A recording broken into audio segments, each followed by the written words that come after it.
Hey all, hope all is well. This is another video in the Road to Grandmaster series, and this one I'm going to go over my round 8 game from the Xtracon Open. Now, if you followed the round 7 video, you know that I lost a really tough game with white against Grandmaster Mess Ennison. And whenever you lose in an open tournament, you wind up playing down in the next one.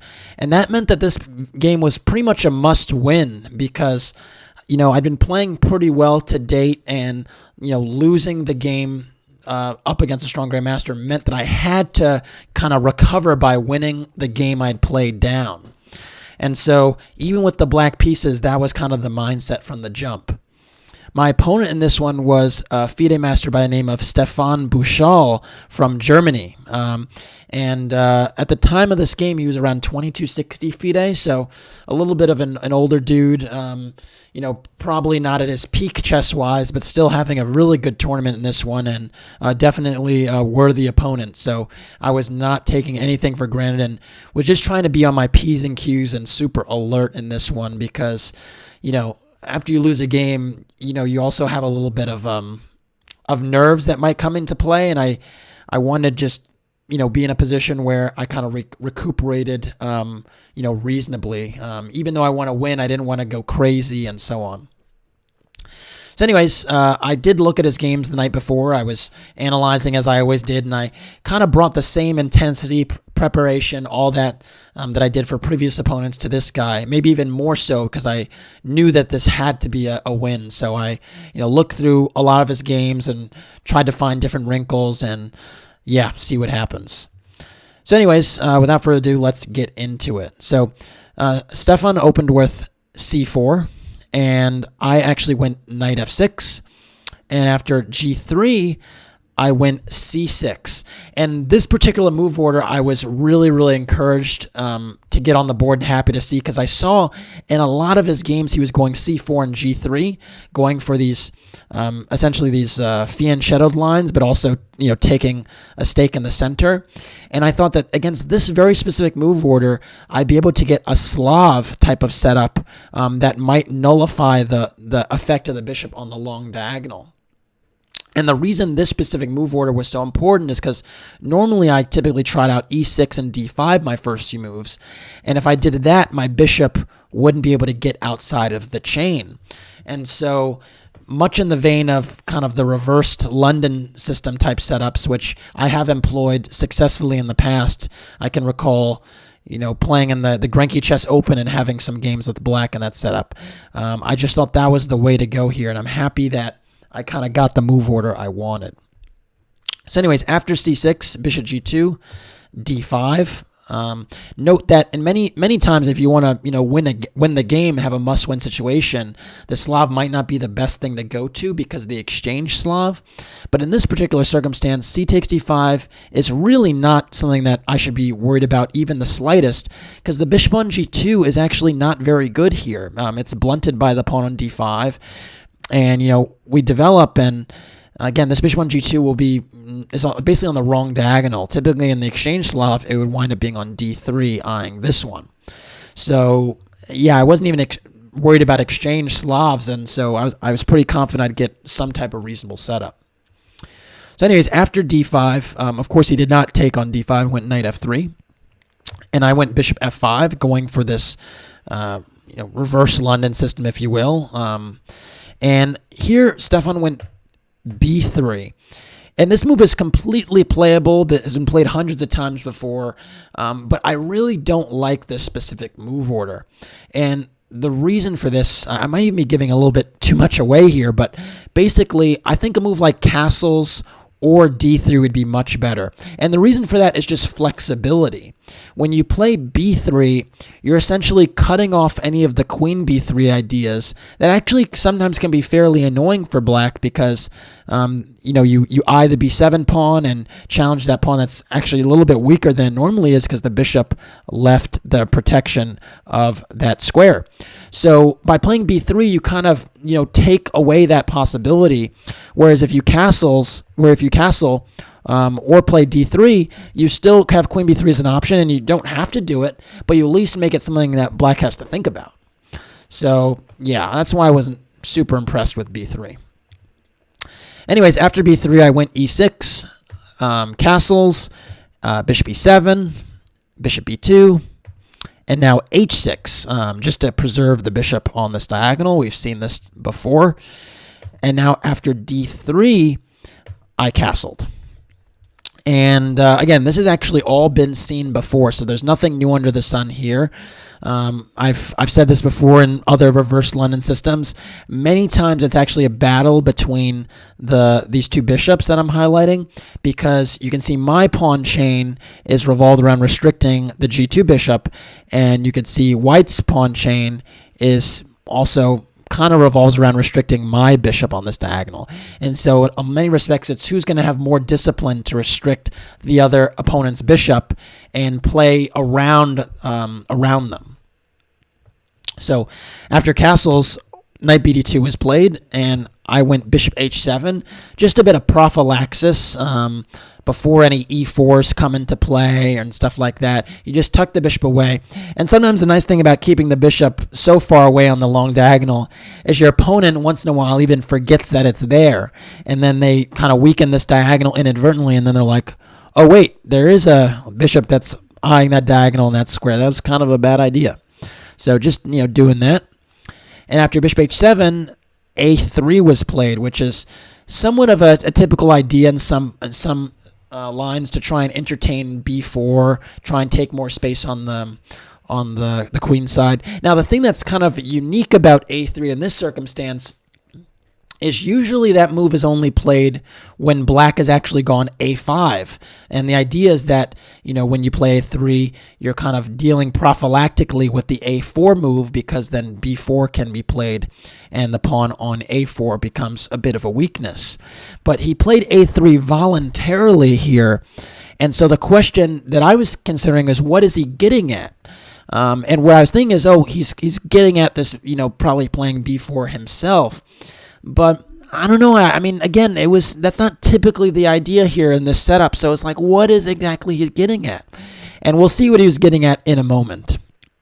So after a3, I actually went a5, which, again, is just typical of these structures and these reverse London type setups. You play a5, you restrict on b4, you kind of try and fix the a3 pawn as a weakness. And here, my opponent played the move rook a2. And it's with this move that I actually could understand what he was getting at. Maybe you can see it yourself with rook a2, because the rook seems very strange there. It's no longer going to be connected with the rook on f1 anytime soon. But the concept is actually a ready concept. It's a very elegant ready concept. And the idea is to play queen a1. And the point is, with the queen on a1 and the bishop on b2, you actually have a lot of pressure down this diagonal. And it's a very original idea. It's something that, it's no longer original. It's been played before, but it's something that many, many players have, played in the past. Again, Reddy comes to mind. There's also a talented player. I'm not sure if he became a GM. I think he was an IM or FM by the name of Duncan Suttles, who actually played these types of ready systems all the time with both colors and had all types of exotic bishop batteries. So I think this definitely would qualify for him as one of his exotic batteries. And it's just an interesting idea. Now, the question is, because again, this is modern chess now. We have computers and all this. Is it actually a good idea? That's the thing that we have to, evaluate, and you need to keep in mind over the course of this game is, are the queen and bishop really doing so much there? Does it matter? Is it worth it to have the rook split like this? You get a chance to decide for yourself. So after rook a2, I went knight bd7, just continuing to develop. And now queen a1 actually was played, and it's not every day you see this type of maneuver. And the thing that I have to be cognizant of is the g7 point. So obviously this battery is, eyeing f6 and then g7 behind it. And I thought, if I kind of make sure that those points are secure, in particular g7, sometimes f6, I thought, black should probably be fine, because other than that, why are these pieces actually there? They're not supporting a b4 push, right? So I didn't think the position made sense if I was able to hold that point effectively. and that's why I went for the move rook e8. And the idea in this position with rook e8 was just to go bishop f8 and give that that g7 pawn that kind of added support, and then I'm actually able to free my knight to do something.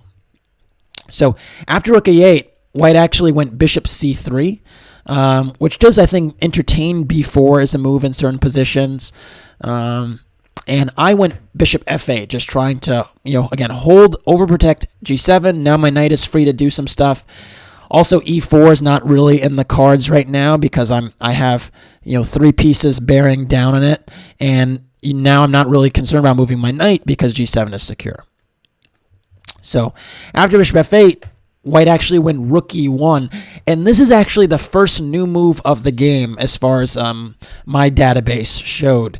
So rook e1 is a novelty, and in previous games I think rook d1 had been played a few times, but rook e1 is a novelty, and I think you can see why maybe the rook is on e1. Maybe he's teeing up for e4, but I actually did not mind that push because typically when white plays e4 in these structures, you actually free up my bishop on this diagonal because the d3 point becomes very sensitive. So I actually thought, what, rook e1's probably not something that I should be super worried about. I shouldn't be trying to stop e4. So here's actually a critical position for me. There are many, many options here. c5 is actually one option, just trying to shut things down with d4 and to take even more space. I was reluctant to do this because in many respects it just weakens this entire the diagonal and gives the bishop on g2 scope, and I didn't want to do that.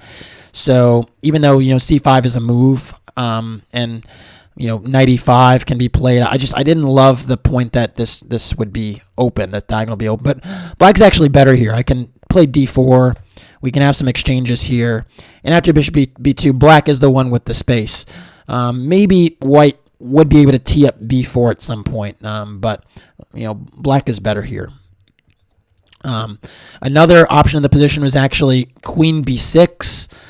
This is something that's actually quite natural in London positions, and I can't quite explain why I didn't play it in this one, because now the rook has moved from e1. The f2 point is just a little bit more sensitive than usual, and there could be some battery with bishop c5, or sometimes even knight g4, believe it or not, and just, targeting this f2 pawn. And if I'm able to kind of provoke some type of weakness, whether it's e3 or d4, you could see how, again, those light squares to the center will be ripe for the picking with my bishop hanging back on h7. I think the reason I didn't go for this is because I didn't like bishop d4. But yeah, I could play c5 here and force the bishop back with tempo, and I think dogma probably held me back a little bit here because a lot of positions I just did not want to open up this diagonal for the bishop, so I didn't elect to do that. So instead of the moves I just showed, I actually went for the move queen b8.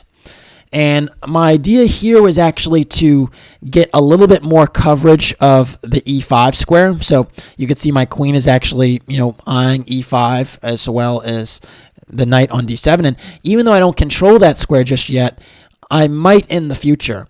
And then in some lines, I actually thought the queen on a7 was actually quite attractive because not from a7, not only am I still lined up against this f2 pawn, but then in some lines I'm also stopping b4 because if my queen is on a7, if I play a takes b4, the rook on a2 would actually be hanging if I have a battery on the a file. So I thought the queen on a7 was a really attractive square, and that's why queen b8 was my move. And note that with queen b8, I'm not inviting bishop d4 with tempo. Like, it's something that he actually has to kind of see.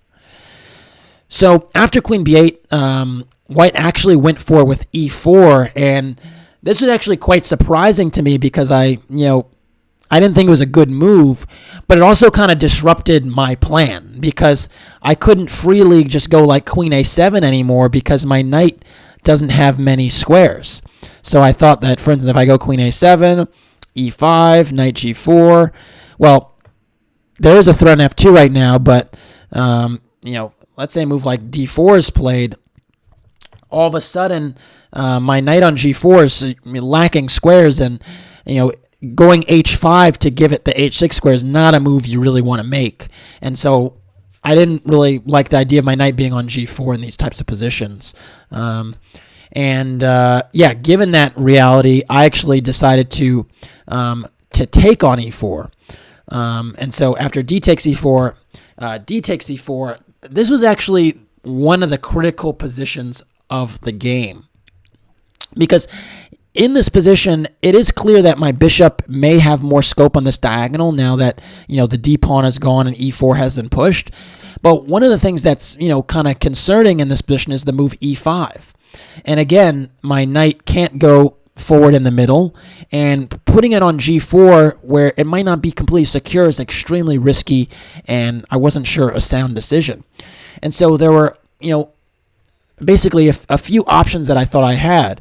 One was to try and give the knight a different square besides g4. That could be accomplished with a move like knight c5. And then, not knight c5, with a move like rook d8. And after e5, my knight would have to go back to e8. And even though my knight is kind of passive on e8, the bishop is kind of blocked now. This e5 pawn is blocking it, so this battery is no longer that good. And again, my bishop, on the other hand, is kind of open, and so my knight can come to c5. I can get some things going. This is actually a very legitimate option. So that was something I could have considered. One reason I think I kind of didn't go for that, honestly, is because many times when the knight comes to e8, when there's this e5 move, knight e4 becomes actually a strong move. And the point is that this knight, gets into one of the business squares in the center. But because my bishop's already on f8 controlling g7, I actually don't really need to fear knight d6. And because of that, I actually can just go knight c5. And knight d6 is not something I need to worry about because I can just recapture, and g7 is actually covered. And not to mention the fact that b3 is hanging as well. So actually, the knight coming to e4 was not something I should have been concerned about, and that's actually why I didn't go for the rook d8. Another option here, and this is one I really did strongly consider, was e5, which does, again, control the square. My queen is on b8. It makes use of the queen being on b8. Shuts down this diagonal for now. But the thing I didn't like about that is that I give this bishop on g2 scope all of a sudden with the move bishop h3. And I didn't like my knight on d7 being harassed like this. I felt that e5 would be a little bit harder to cover, and that I'd have to play a move like bishop d6 to kind of overprotect e5. And I just did not love how this position looked to me. I mean, black's certainly not worse, but I thought that I would have to defend e5 for the next several moves, and I didn't see, why white was having any major problems here. So because of that, and again, I'm trying to win this game, and I was looking for a kind of radical solution to this e5 thrust. I actually played a move that was really, really bold, but actually not a mistake. It's actually a very, very interesting move, and the computers, say it's very legitimate. It's the move knight c5. And this move was based on a lot of concrete calculation. So you're going to see over the course of the next few moves why I actually played knight c5, why I thought it was justified, and so on. Now, what's the initial idea with knight c5? Well, I'm actually hitting e4 3 times, right?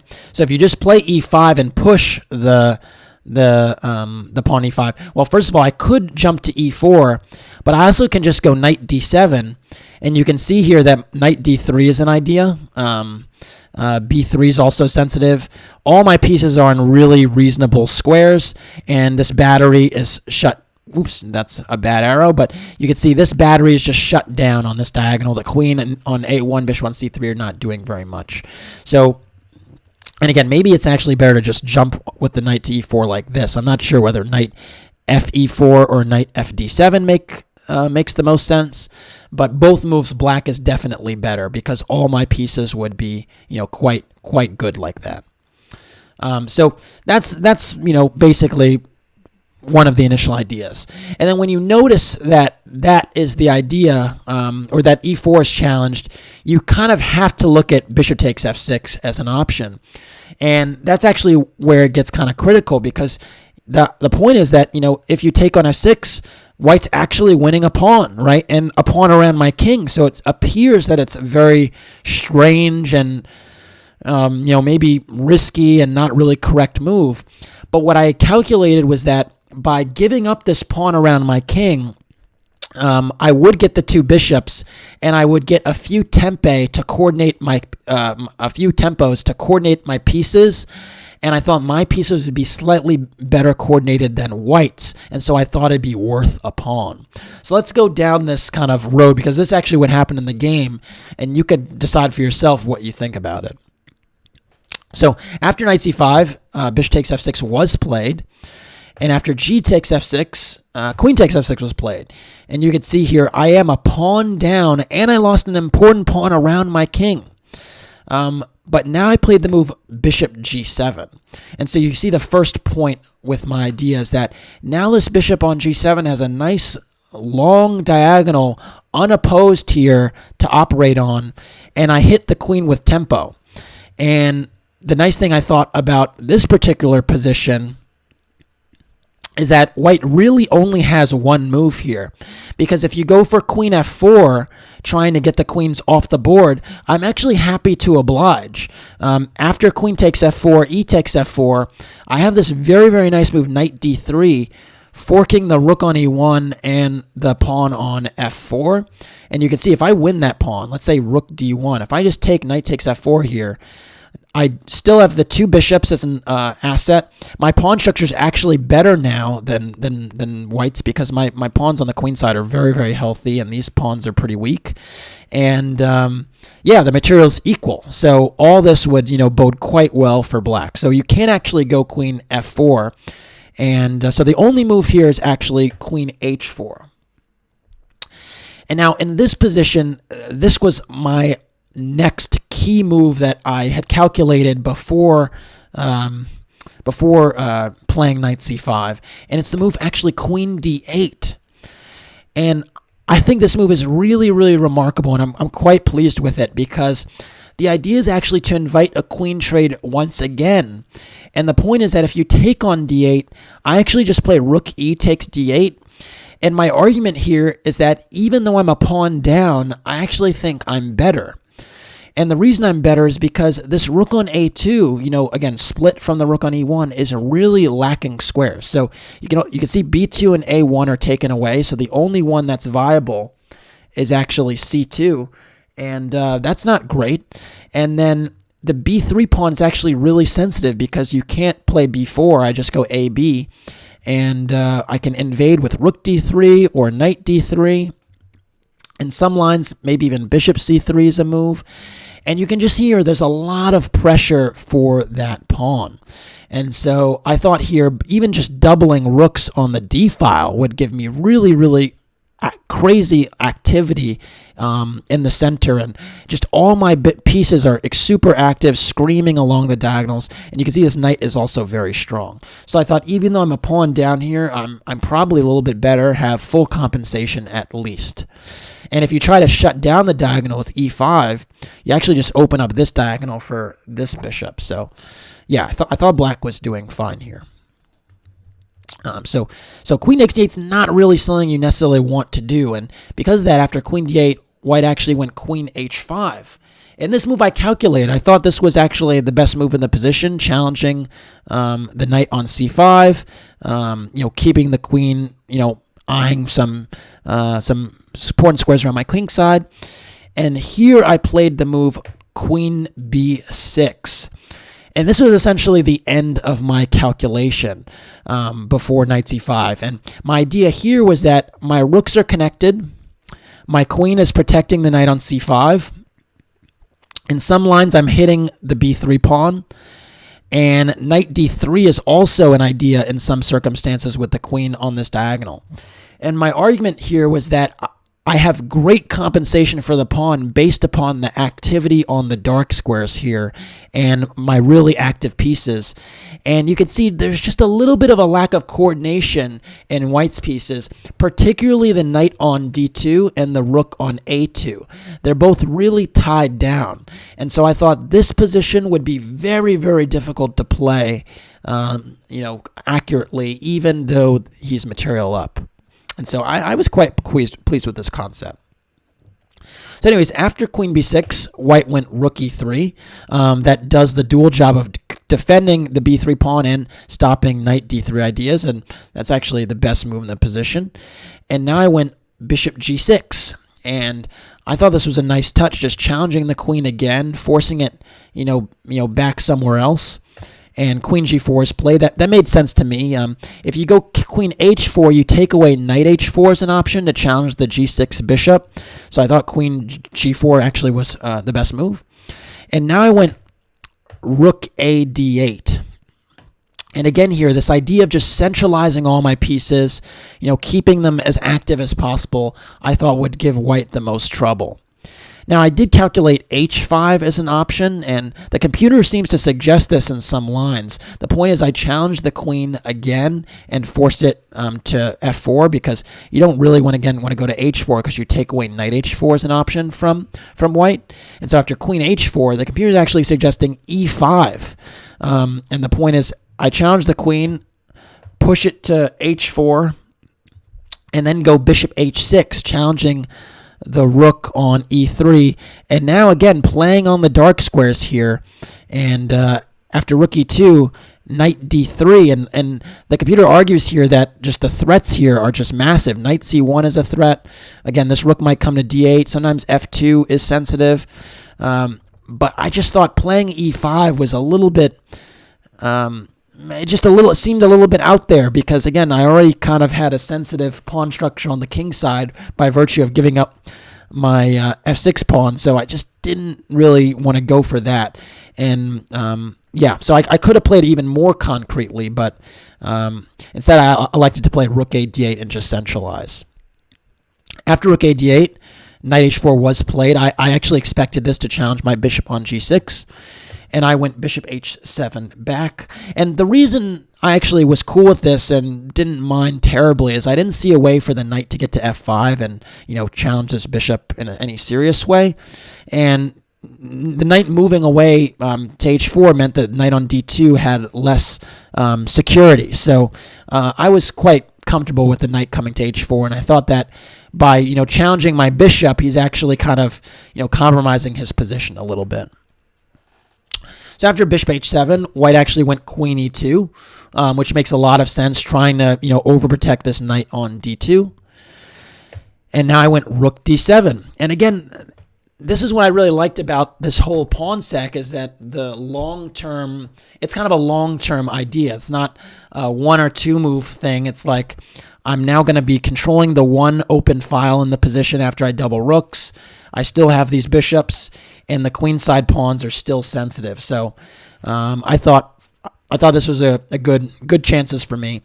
And also, white was coming up on some serious time trouble, because I'd actually played extremely quickly, particularly in the opening, because I'd played the reverse London system many times before. And so I actually kind of understood the position kind of well. So after rook d7, h3 was actually played, trying to, I think, kind of maybe prophylactically cover the back rank in some lines, and maybe it's also just a waiting move. Instead, bishop f1 would have been a little bit more precise, just overprotecting the d3 square. That would have been a little bit better than h3, which doesn't really do any of that. After h3, I doubled rook e d8, and now king h2 was played, and now I could see basically his idea with h3 is just to get his king kind of off this diagonal, I think, where the queen and the knight were kind of menacingly eyeing the f2 pawn at various junctures. And so he thought stepping out of the way was sensible.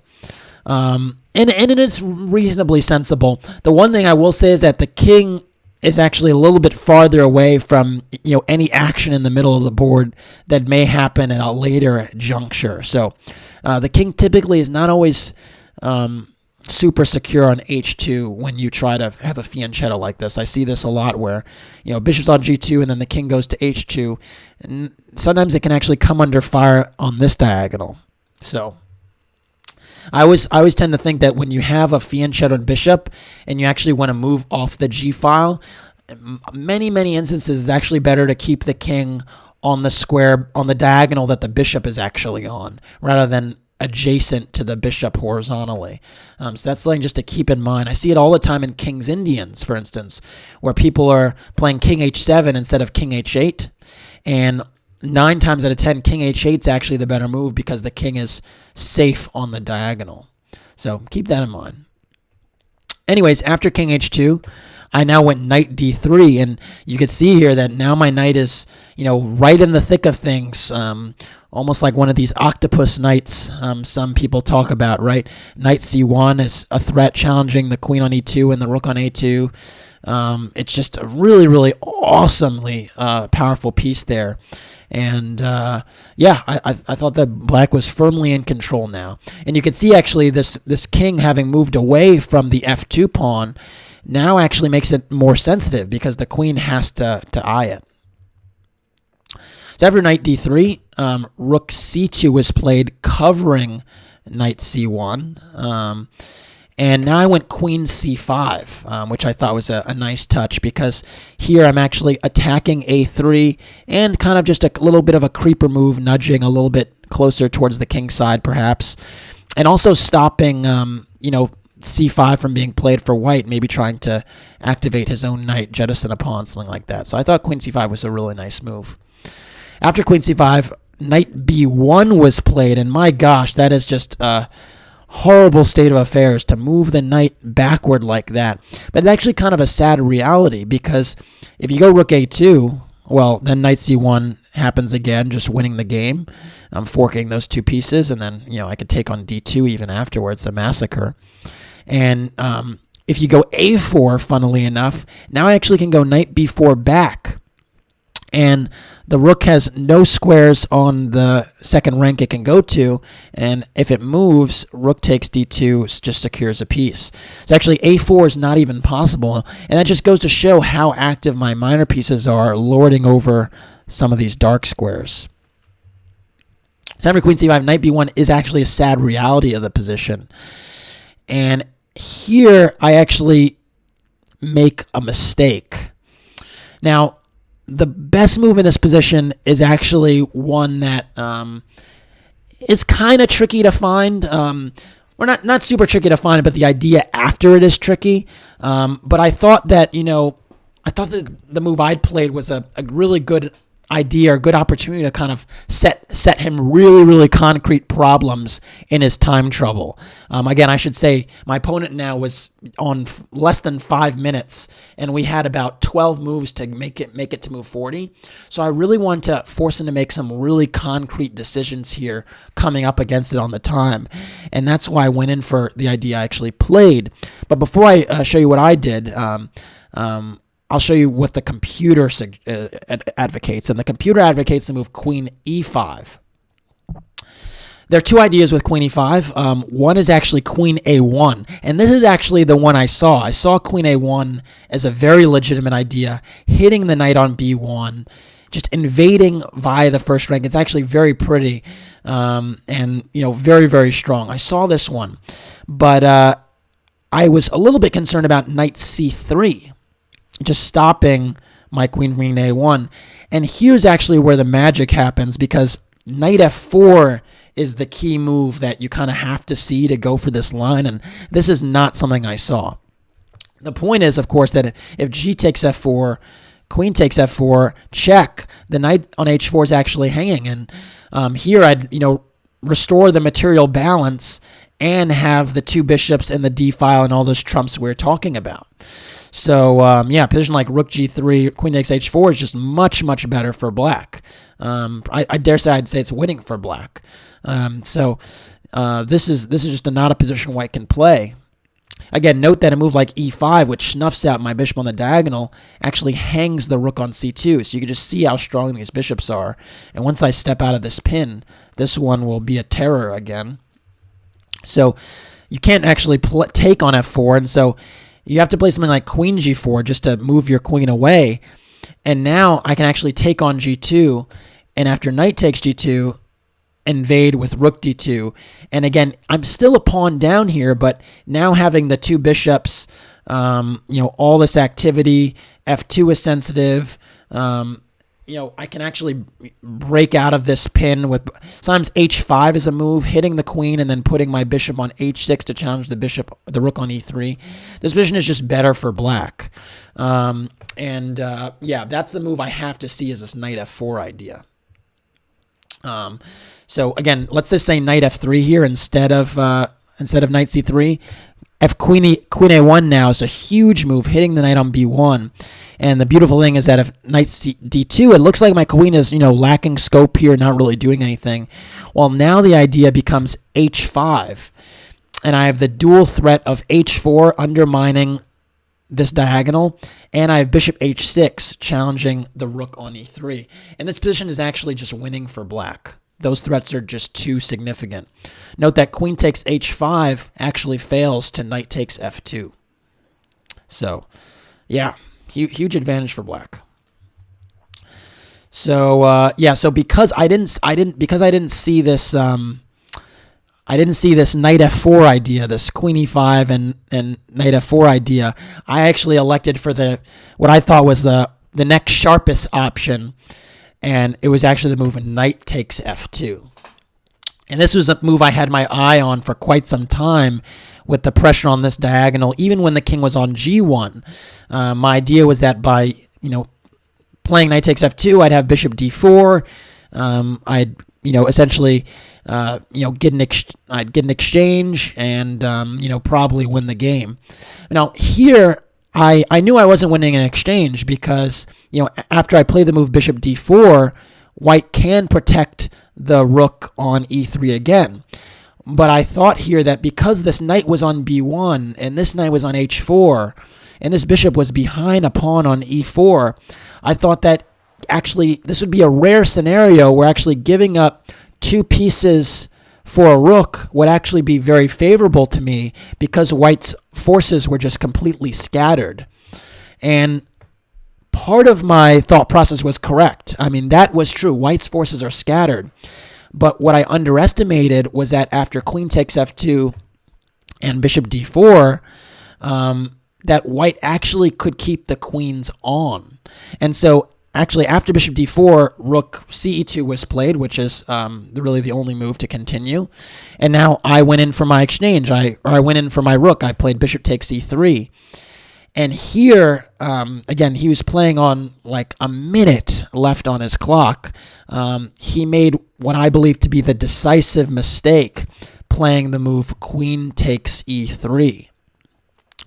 Really important because of the scattered nature of his position that he actually plays rook takes e3. And this is a move that I missed that actually would keep the game going and actually be a scenario where he's not even, really worse because, quite frankly, he does have two pieces for the he does have two pieces for the rook, and in addition to that, giving up my dark squared bishop did weaken my king side a little bit. I have these split pawns. My king's a little bit airy, and my bishop on h7 can only do so much. And so, given those circumstances, if white's actually able to consolidate his forces, he can actually go on the attack. And so here I thought, rook takes e3 would not actually be possible because of rook d1. And my idea here was that after rook d1, knight c3, I could go rook d3. And I thought, in this position, I'm definitely going to be, getting another rook. And then it'd be two rooks for two minor pieces. But I actually underestimated the fact that white actually has rook takes d3 here. And after queen takes f2, rook takes d8, and king g7, white can actually hold this. Now, I thought, obviously in normal material terms, it would appear that white is up material, having a rook, a knight, a rook and two knights for the queen. That's 11 points. But in this circumstance, I thought because the pieces are so scattered that if he blunders a piece here, it's just winning for white winning for black. And given the weakness of the queen side, I thought that black would have great chances here. But with precise play, it appears that white can hold. So I'll just show you what precise play looks like, and you can judge for yourself whether this would be easy for a human to play. But rook d7, queen e3, knight a4, defending that knight, b5, challenging the knight again, takes, knight b2, saving the knight, attacking the knight, saving the knight, attacking the knight, but also allowing knight e5, knight f4, bishop takes e4, check here, and b4, and it appears up this b pawn is close to queening, right? Not so fast, not so fast, and apparently in this position the computers give equality, of course, because this is, with the h pawn is not enough to win, and white can't really do much either. But basically this was the thing that I kind of failed to grasp when I was trying to play on his time, was that it wasn't lost for him if he gave up his queen for the pieces, and you can judge for yourself again whether it's something that is reasonable for an opponent to find or not. But anyways, after bishop takes e3, my opponent played queen takes e3, and this changes the nature of the position drastically in the evaluation, because after the exchange of queens, you could see here that even though, if you just count the material, it appears that that white's actually up a pawn, having 2 knights for a rook, right? So 6 versus 5, and the pawns are level. But the issue is the quality of the pieces are so bad. The knight on b1 is bad. The knight on h4 is not in the game. The bishop on g2 is behind the pawn. It's very, very difficult for white to compete here, and that's why I start with the move rook d1 to challenge this knight on b1. But after knight c3, now I went rook d3. And my point is that I thought the queenside pawns would just drop off before white could begin to coordinate, and that would be decisive, and it turned out to be the case. Now, white played rook f3, which, is a good move, trying to kind of hold the tension on the file instead of taking on d3 right away.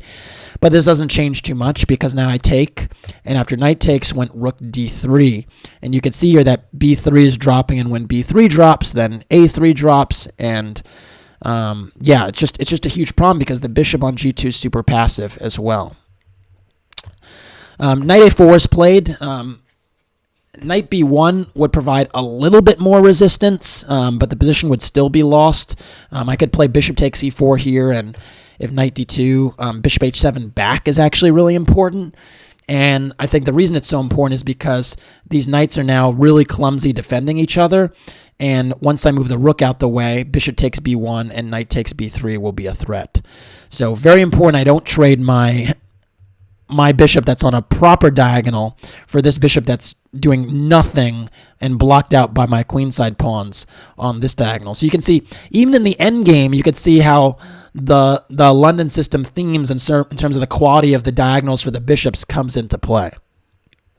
So, but anyways, knight a4 is played. I took on b3. Now knight c5. I took on a3. And now knight e5 was played, and we actually still didn't make move 40 yet. I think this was move 37, and I just went b5, trying to make use of my passers. Again, if knight takes c6, I'll just push b4, and the b pawn becomes a runner. So knight d7 was played, knight c d7, and I went b4 anyway.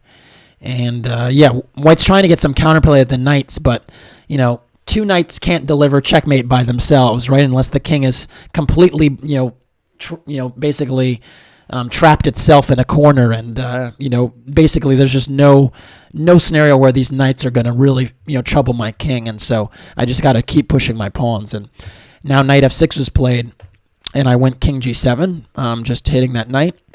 And after knight takes h7, I believe we made the control here. Or he made the time control, and I can take this knight, but again, this knight on the side is doing absolutely nothing, so I actually waited and played the move b3. And I think this is actually a really, really nice finesse, because it forces the e knight to try and come back and stop the b pawn, and you could just see this knight h7 has no squares to actually save itself. So after b3, knight d3 was played. And now I actually went rook a2. I still didn't take the knight on h7 because, again, it's just a dead piece. And I like rook a2 too because it pins the bishop on g2 and it threatens b2, so there's just no salvation here. Knight f6 was now played. I took it, and after e5 check, I went king e7. And in this position, my opponent finally resigned. Pretty interesting game, I thought. Another, kind of reverse London, where we get to see kind of the merits of the structure for both sides. And I thought I really did show an interesting middle game idea with this knight c5 move, voluntarily giving up a pawn and ruining my kingside pawn structure just to get activity in the two bishops. And I think that was definitely, I think I was definitely in good form to kind of show that idea and execute on it, and just keep the game lively enough that I'd give myself a chance to win, because that's pretty much what I was trying to do. So anyways, by winning this game, I was back on track. I now had 5 out of 7, or excuse me, is it 5 out of 7? No, 5 out of 8, which is an excellent score considering my level of opposition. I've already played I think 3 or 4 GMs, 2600 plus, and I was sure to play another strong GM in the next round. So now everything was still back on the table, and I felt good going into the next one. All right, that's it for this video. Thanks for watching. Please like and or subscribe to the channel. And if you want to support the Road to Grandmaster journey, you could do so by making a donation through the PayPal link in the description below. Thanks again. Take care.